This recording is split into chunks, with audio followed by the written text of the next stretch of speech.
речення Господні, по народному крамниці. Всі мої хатні в церкву пошли, а мені так хотілося з ними, але ж мене ставили за хазяйку. Добре, що вспомнила. Служба в церкві скоро закінчиться, а мами ще не убрані. Марійка, Андрійка, де мої вози? Ой, Боже, ви ще не обрадуєте? Хочі я пронятися, хочі!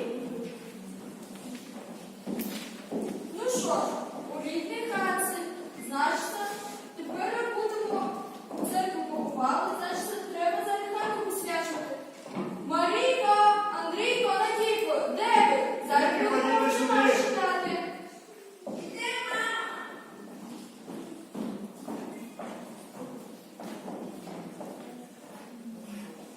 Станемо, почитаємо Отче наш. Отче наш, що живеш на небесі, да святиться ім'я Твоє, да прийде воля Твоя, як на небі, на землі, да слухай, кажемо дністі, і оставимо воли наша, як прийми, господарку усіков наших, і війдіть на своє спочинення, не знаю нас от лукавого.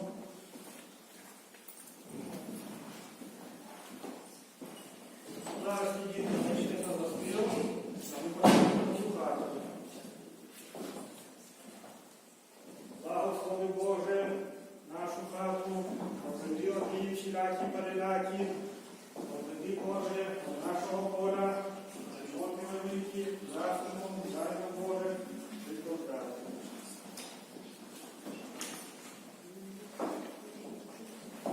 Ну що ж, хату посвятили, значить, треба, що подовжа коси на голові побурвати. Почну зимов і всі по старшинству, почнемо з господарами. Подпурвуй святою громничною свічкою тебе, Господар, на щастя, на долю, хоч здоровий був, хоч хвороба не пристала. Господи, тебе живе, щоб здорова була, щоб душа була, щоб ніяких хвороби не знала. Марійко, Андрійко, Надійко, зараз вас. Іду, мамочко. Подпурвуй святою громничною свічкою тебе, доченька Надійка, на щастя, на долю, щоб матері добре поможницю була, щоб доброго хлопця знайшла, щоб здоровою була, ти довго дождала. Мама, мені ще рано.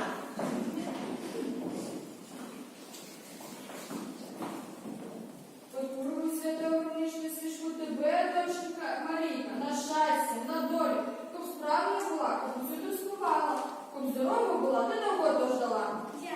Ну, синочок Андрійко, подпурвуй святою громничною свічкою тебе, синочок Андрійко, на щастя, на долю, щоб батькам допомагати живьову допомагав, щоб грому не боявся, щоб здоровий був, ти довго дождав. Ну що ж, діточки, святою громничною свічку посвящену церкву треба нікому не давати, не позичати, її треба ховати чужого бока. Мамо, давай її заховаємо у божниці перед образами.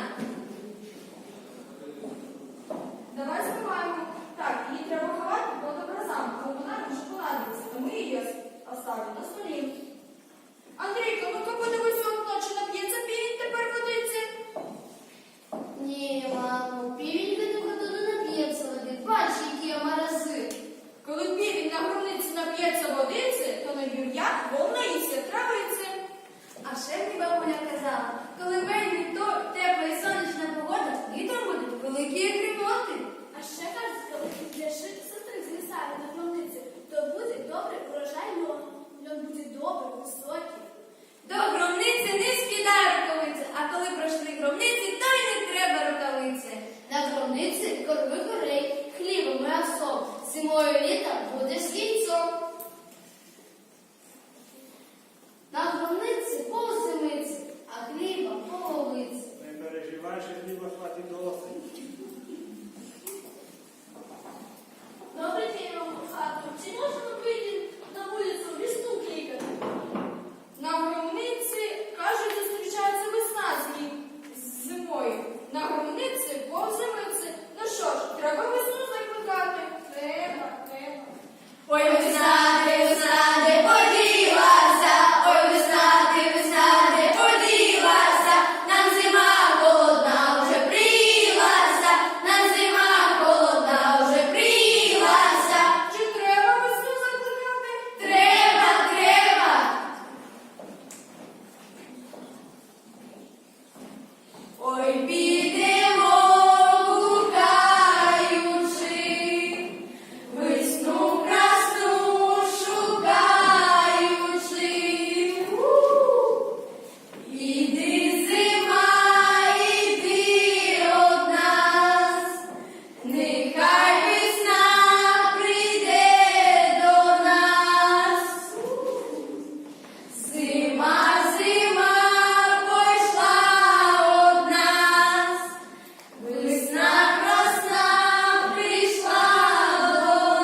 Ідіть на пригорок, туди, де сонце ніж землю прогріло, та закликайте весну з молодими.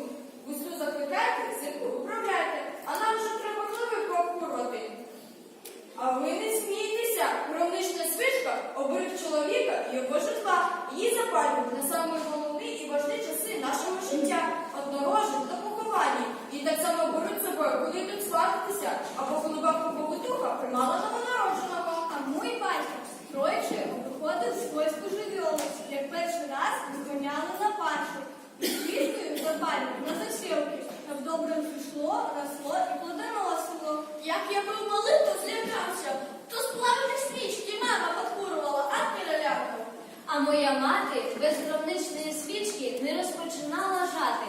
Коли ж йшла хмара велика, то її запалювали і ставили на окно з того боку, скуль вона йшла. Громнична свічка береже хату від молнії і грому. Ох, як добре, діти, що ви те все геть не розказали. Дітвори добре все знаєте, то діти вже наспівайте весну.